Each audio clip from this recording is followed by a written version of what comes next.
ರಾಘವೇಂದ್ರ ತೀರ್ಥ ಗುರು ಸಾರ್ವಭೌಮರು ಏನೇ ಕಷ್ಟಗಳಿರಲಿ ನಮ್ಮ ಕಷ್ಟ ಅದನ್ನು ಅರ್ಥ ಮಾಡಿಕೊಂಡು ಪರಿಹಾರ ಮಾಡ್ತಾರೆ. ಗುರುರಾಯರಿಗೆ ಎಲ್ಲ ಭಕ್ತರ ಮೇಲೆ ಬಹಳ ಕಾರುಣ್ಯ. ಅಂಥ ಗುರುರಾಯರ ಪಾದವನ್ನು ನಾವು ಹಿಡಿದ್ರೆ ಜೀವನದಲ್ಲಿ ನಾವು ಅಧೋಗತಿಗೆ ಹೋಗಲಿಕ್ಕೆ ಸಾಧ್ಯವೇ ಇಲ್ಲ. ಅವರಿಗೆ ಗೊತ್ತು ಯಾವ ಸಂದರ್ಭದಲ್ಲಿ ನಾವು ಏನು ಕೊಟ್ಟರೆ ನಮ್ಗೆ ಒಳ್ಳೆಯದಾಗುತ್ತೆ ಅನ್ನೋದು ಗೊತ್ತು ಅವರಿಗೆ. ಆಯಾ ಸಂದರ್ಭಕ್ಕೆ ಅನುಗುಣವಾಗಿ ನಮ್ಮ ಹಿತವಾದದ್ದು ಯಾವುದೋ ಅದನ್ನೇ ನಮಗೆ ಕೊಡ್ತಾರೆ ಹಾಗೂ ತಮ್ಮ ಭಕ್ತರನ್ನಾಗಿ ಮಾಡಿಕೊಳ್ತಾರೆ.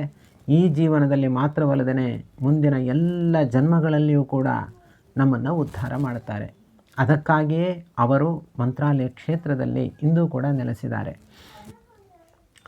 ಗುರುರಾಯರನ್ನು ಯಾರು ಹಿಡಿದಿದ್ದಾರೋ, ಗುರುರಾಯರ ಪಾದಗಳನ್ನು ಯಾರು ಆಶ್ರಯಿಸಿದಾರೋ ಅಂಥವರು ಯಾರೂ ಕೂಡ ಇದುವರೆಗೂ ಹಾಳಾಗಿಲ್ಲ. ನೀವು ಲೌಕಿಕವಾಗಿ ತೆಗೆದುಕೊಳ್ಳಿ ಅಥವಾ ಅಲೌಕಿಕವಾಗಿ ತೆಗೆದುಕೊಳ್ಳಿ, ಒಂದೇ ಒಂದು ದೃಷ್ಟಾಂತ ಸಿಗಲಿಕ್ಕೆ ಸಾಧ್ಯ ಇಲ್ಲ. ನಿಮಗೆ ತುಂಬ ಕೀರ್ತಿ ಬೇಕಾ?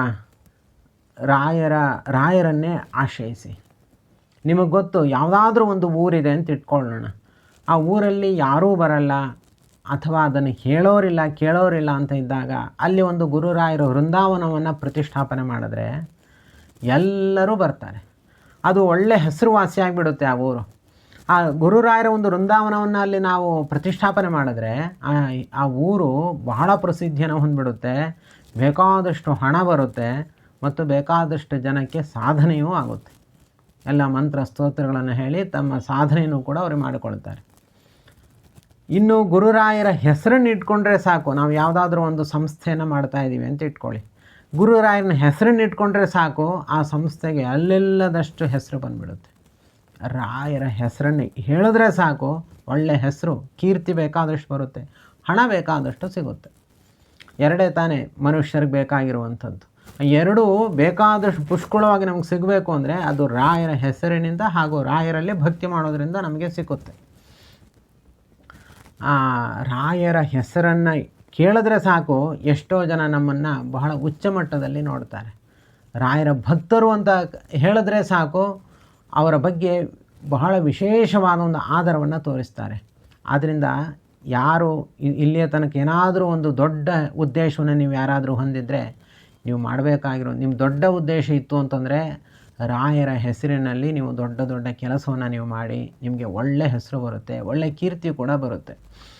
ಹಾಗೆಯೇ ನಿಮ್ಮ ಯಾವುದೇ ಇಷ್ಟಾರ್ಥಗಳಿದ್ದರೆ ರಾಯರ ಸೇವೆಯನ್ನು ಮಾಡಿ ನಿಮಗೆ ಆ ಇಷ್ಟಾರ್ಥಗಳು ನೆರವೇರುತ್ತೆ.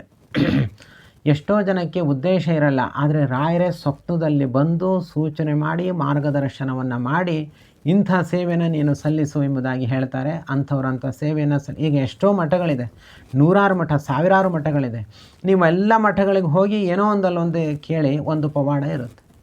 ಯಾರೂ ಸುಮ್ಮನೆ ರಾಯರ ಮಠ ಕಟ್ಟಿಸಿರಲ್ಲ. ರಾಯರ ಮಠ ಕಟ್ಟಿಸ್ಬೇಕಂದ್ರೆ ಅದು ರಾಯರೇ ಅವ್ರಿಗೆ ಸೂಚನೆಯನ್ನು ಮಾಡಿರ್ತಾರೆ, ಸ್ವಪ್ನದಲ್ಲಿ ಸೂಚನೆ ಮಾಡಿರ್ತಾರೆ ಅಥವಾ ಪ್ರತ್ಯಕ್ಷವಾಗಿಯೇ ಸೂಚನೆಯನ್ನು ಮಾಡಿರ್ತಾರೆ.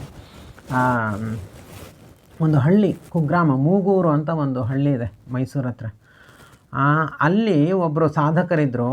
ಅವರು ಗುರುರಾಯರೇ ಅಂತ ಹಿಂಗೆ ಭಕ್ತಿಯನ್ನು ಮಾಡಿದಾಗ ಗುರುರಾಯರು ಬಂದು ಅವರ ಕೈ ಒಳಗಡೆ ವೃಂದಾವನನ ಹಾಕಿದ್ದಾರೆ ಪ್ರತ್ಯಕ್ಷವಾಗಿ. ಆ ಊರಿನ ಹೆಸರು ಈಗ ಬಹಳ ಪ್ರಸಿದ್ಧ ಆಗಿದೆ. ಅಲ್ಲೇನು ರಾಯರ ವೃಂದಾವನವನ್ನು ಪ್ರತಿಷ್ಠಾಪನೆ ಮಾಡಿಲ್ಲ, ಆದರೆ ರಾಯರು ಕೊಟ್ಟಿರುವಂತಹ ವೃಂದಾವನ ಇದೆ ಅಂತ ಅಷ್ಟು ಹೆಸರು ಬಂದಿದೆ ಅದಕ್ಕೆ. ಆದ್ದರಿಂದ ಆ ಗುರುರಾಯರ ಪವಾಡಗಳು, ಮಹಿಮೆಗಳು ಅದು ಹೇಳಿ ಮುಗಿಸಲಿಕ್ಕೆ ಸಾಧ್ಯವೇ ಇಲ್ಲ, ಅಷ್ಟು ಅದ್ಭುತ. ಇದನ್ನೆಲ್ಲ ಅರ್ಥ ಮಾಡ್ಕೊಳ್ಬೇಕು. ಅರ್ಥ ಮಾಡಿಕೊಂಡು ನಾವು ಇಲ್ಲಿಯ ತನಕ ನಾವೇನಾದರೂ ಅರ್ಧಂಬರ್ಧ ಸೇವೆ ಮಾಡಿದ್ದೀವಿ, ಸರಿಯಾಗಿ ಗುರುರಾಯನ ಆಶ್ರಯಿಸಿಲ್ಲ ಅಂದರೆ ಇನ್ನು ಮುಂದಾದರೂ ಕೂಡ ನಾವು ಗುರುರಾಯರನ್ನು ಆಶ್ರಯಿಸಬೇಕು, ಅವರ ಸೇವೆಯನ್ನು ಮಾಡಬೇಕು. ಆವಾಗ ನಮ್ಮ ಜೀವನ ಉಜ್ವಲವಾಗುತ್ತೆ, ನಮ್ಮ ಕಷ್ಟಗಳು ದುಃಖಗಳು ಎಲ್ಲವೂ ಕೂಡ ಪರಿಹಾರ ಆಗುತ್ತೆ. ಅಂದ್ರೇನು, ಎಲ್ಲ ಕಷ್ಟಗಳು ಪರಿಹಾರ ಆಗಿ ನಾವೇನು ಮೋಕ್ಷದ ಥರ ಬಹಳ ಸುಖವಾಗಿರ್ತೀವಿ ಅಂತ ಅರ್ಥ ಅಲ್ಲ. ನಾವು ಜೀವನದಲ್ಲಿ ಯಾವುದನ್ನು ಪಡೆದುಕೊಳ್ಳೇಬೇಕು, ಮುಖ್ಯವಾದ್ದೇನು ಫಲ ಇರುತ್ತೆ ಅದನ್ನು ಪಡೆದುಕೊಳ್ತೀವಿ. ತಾತ್ಕಾಲಿಕವಾದ ಸುಖ ದುಃಖಗಳನ್ನು ಪ್ರತಿಯೊಬ್ಬರು ಕೂಡ ಎದುರಿಸಲೇಬೇಕು ಜೀವನದಲ್ಲಿ. ಆದ್ದರಿಂದ ಗುರುರಾಯರನ್ನು ಆಶ್ರಯಿಸಿದರೆ ಮುಖ್ಯವಾಗಿ ನಮಗೆ ಸಿಗುವಂತಹ ಲಾಭ ಒಂದು ಸತ್ಕೀರ್ತಿ, ಮತ್ತೊಂದು ಬೇಕಾದಷ್ಟು ಹಣ ಸಂಪಾದನೆ ಹಾಗೂ ಜೀವನಕ್ಕೆ ಬೇಕಾಗಿರುವಂತಹ ಮಾರ್ಗಗಳು. ಇದೆಲ್ಲವೂ ಕೂಡ ನಮಗೆ ಗುರುರಾಯರ ಅನುಗ್ರಹದಿಂದ ಪ್ರಾಪ್ತವಾಗುತ್ತೆ. ಆದ್ದರಿಂದ ಇಲ್ಲಿ ಅನೇಕರಿಗೆ ಪ್ರಶ್ನೆಗಳು ಬರುತ್ತೆ. ನಾನು ಬೇಕಾದಷ್ಟು ಸೇವೆ ಮಾಡಿದ್ದೀನಿ, ನನಗೆ ಕೆಲಸ ಸಿಕ್ಕಿಲ್ಲ, ನನಗೆ ಸಂಸಾರ ತೂಗಿಸ್ಲಿಕ್ಕೆ ಬೇಕಾದಷ್ಟು ಹಣ ಸಿಗ್ತಿಲ್ಲ, ಮತ್ತು ನಮಗೆ ಇನ್ನೂ ಅವಮಾನಗಳನ್ನೇ ಮಾಡ್ತಾರೆ ಇತ್ಯಾದಿಗಳನ್ನು ಅನೇಕರು ಪ್ರಶ್ನೆಯನ್ನು ಕೇಳ್ತಾರೆ. ಅವರ ವಿಮರ್ಶೆಯನ್ನು ಅವರೇ ಮಾಡ್ಕೊಳ್ಬೇಕು. ಯಾವ ರೀತಿಯಲ್ಲಿ ಸೇವೆ ಮಾಡಬೇಕು, ಹೇಗೆ ಮಾಡಬೇಕು, ಯಾವ ರೀತಿಯಲ್ಲಿ ಗುರುರಾಯನ ಆಶ್ರಯಿಸಬೇಕು, ಇದೆಲ್ಲ ವಿಚಾರಗಳು ತುಂಬ ಅಗಾಧವಾಗಿರುತ್ತೆ. ಅದೆಲ್ಲ ನಿಮ್ಮ ಎಲ್ಲ ಸಮಸ್ಯೆಯನ್ನು ಅರ್ಥ ಮಾಡಿಕೊಂಡು ಉತ್ತರ ಕೊಡೋದು ಕಷ್ಟವೂ ಇದೆ.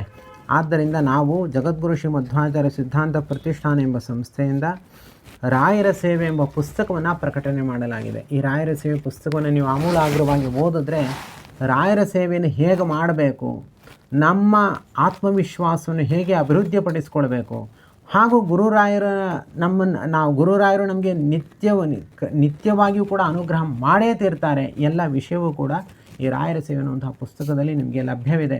10 ಜನರ ಹತ್ರ ಹೋಗಿ ನೀವು ಸಂಶಯವನ್ನು ಕೇಳೋದು ಬೇಡ ಅಥವಾ ಪರಿಹಾರ ಮಾಡ್ಕೊಳ್ಳೋದು ಬೇಡ. ಕೇವಲ ಈ ಒಂದು ಪುಸ್ತಕವನ್ನು ನೀವು ನೋಡಿದ್ರೆ ಸಾಕು, ನಿಮಗೆ ಎಲ್ಲ ವಿಷಯಗಳು ಕೂಡ ನಿಮಗೆ ಅರ್ಥ ಆಗ್ತಾ ಹೋಗುತ್ತೆ. ಆದ್ದರಿಂದ ಈ ಪುಸ್ತಕವನ್ನು ನೀವು ಕೂಡ ನಿಮ್ಮ ಮನೆಗೆ ತರಿಸಿಕೊಳ್ಳಿ.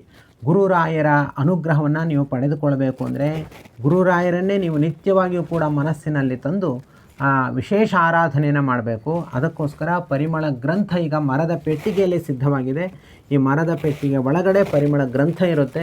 ಆ ಪರಿಮಳ ಗ್ರಂಥಕ್ಕೆ ನಿತ್ಯವೂ ಕೂಡ ನೀವು ಪೂಜೆಯನ್ನು ಮಾಡಿ ಗುರುರಾಯರ ಸಾನ್ನಿಧ್ಯವನ್ನು ನೀವು ಚಿಂತನೆಯನ್ನು ಮಾಡಿ ನೀವು ಗುರುರಾಯರ ಅನುಗ್ರಹಕ್ಕೆ ನೀವು ಪಾತ್ರರಾಗಬೇಕು ಎಂಬುದಾಗಿ ಹೇಳ್ತಾ, ಈ ಪರಿಮಳ ಗ್ರಂಥ ಸಹಿತವಾಗಿ ಗುರುರಾಯರ ಸೇವೆ ಇತ್ಯಾದಿ ಪುಸ್ತಕಗಳನ್ನು ನೀವು ಪಡೆದುಕೊಳ್ಳುವುದಕ್ಕಾಗಿ ವಾಟ್ಸ್ಯಾಪ್ ಮೂಲಕ ನೀವು ಸಂಪರ್ಕಿಸಬೇಕಾದ ದೂರವಾಣಿ ಸಂಖ್ಯೆ ಹೀಗಿದೆ.